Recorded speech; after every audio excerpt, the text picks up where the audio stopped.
আজকে মমতা বন্দ্যোপাধ্যায়ের জন্য, তার পার্টির জন্য এদের সবাইকে ভুগতে হচ্ছে। আর মমতা বন্দ্যোপাধ্যায় দোষ চাপাচ্ছেন কার কাছে? কার ঘাড়ে? কখনো বিকাশ রঞ্জন ভট্টাচার্য, কখনো সুকান্ত মজুমদার, কখনো বিজেপি। আজকে আমি মমতা বন্দ্যোপাধ্যায়কে এবং তৃণমূল কংগ্রেসকে কয়েকটা প্রশ্ন করতে চাই যে আজকে যে 26,000 লোকের চাকরি চলে গেছে, কারণ কি? প্রথম কারণ, 26,000 লোকের চাকরি গেছে শিক্ষক শিক্ষিকার এবং অন্যান্যদের, তার প্রথম কারণ হচ্ছে কারা যোগ্য এবং অযোগ্য এদের মধ্যে ডিমার্কেশন করা যায়নি।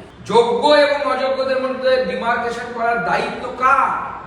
বিজেপি না বিকাশ রঞ্জন ভট্টাচার্যের না সিবিআই? সিবিআই কে যদি উপযুক্ত তথ্য প্রমাণ এসএসসি এবং পশ্চিমবঙ্গ সরকার দিত, তাহলে পরে আজকে এই অবস্থা হতো না।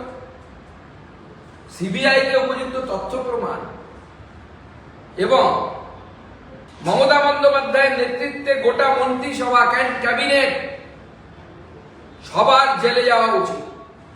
আমি তদন্তকারী সংস্থাকে বলবো এবং আদালতের কাছে আমি আবেদন করব এবং তারা জেলে যাবে। আমি বলছি মমতা বন্দ্যোপাধ্যায় জেলের ভেতরে থাকবে, কেউ বাঁচাতে পারবে না। কারণ এই যে সুপার নিউমেরি পোস্ট তৈরি করা হয়েছে,